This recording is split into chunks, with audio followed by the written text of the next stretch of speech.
Sakit hepatitis akut misterius di Aceh Jaya, Rumah Sakit Teguh Umar telah menyiapkan berbagai kesiapan. Kesiapan ini dilakukan guna mengantisipasi kemungkinan munculnya kasus hepatitis akut di Aceh Jaya.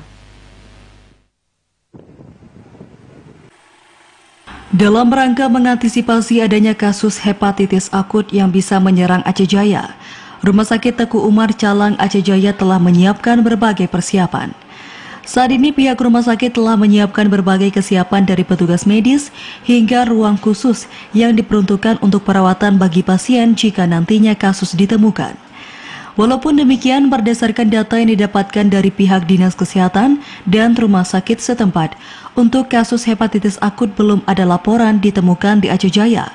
Namun demikian, sebagai langkah antisipasi ke depan, pihak rumah sakit terus memantau setiap masyarakat yang menjalani penanganan medis yang bertujuan untuk memutus mata rantai penyakit tersebut di kalangan masyarakat.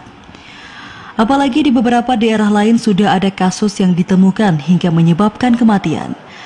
Kabid Pelayanan Medis RSUD Teguh Umar Dr. Muhammad John Sanova mengatakan, sejauh ini belum ada pasien yang menjalani perawatan terkait kasus hepatitis akut.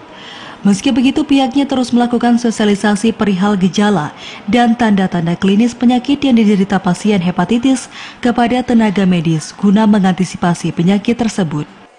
Untuk kalau ada pasien hepatitis tersebut, kami Rumah Sakit Umum Daerah Teguh Umar ada ruangan isolasi khusus penyakit infeksi.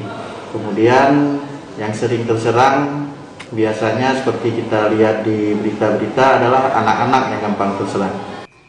Pihaknya mengimbau kepada masyarakat untuk tidak panik dalam menghadapi adanya kasus hepatitis akut yang belum diketahui penyebabnya. Masyarakat tetap berhati-hati dan menerapkan pola hidup bersih dan sehat, terutama dalam mengkonsumsi makanan dan minuman sehat. Dari Aceh Jaya, Musliadi, TV Raja melaporkan.